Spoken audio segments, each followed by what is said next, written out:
যে পুরটা তৈরি করে নিয়েছি, এটা হচ্ছে রাধাবল্লভী পুর। এর মধ্যে দেওয়া আছে হিং, একটু চিনি, একটু সামান্য লঙ্কার গুঁড়ো আছে, আর লবণ আছে, কলাইয়ের ডাল আমি কড়াইয়ে একটুখানি পাক করে নিয়েছি। এটা রাধাবল্লভী কচুরি যাই বলবেন সেটাই। এই যে আমার লেচিগুলো তৈরি হয়েছে, একটা একটা করে পুর ভরবো আমি। এরকম করে আমি এক হাতেই দেখাচ্ছি। প্রথমে এরকম করে নেব, এরকম করে নিয়ে তারপরে এটাকে এরকম করে নিয়ে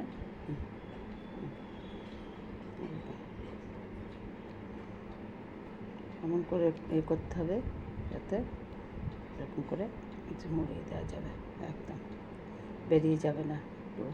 ব্যাস, এটা হয়ে গেল পুর।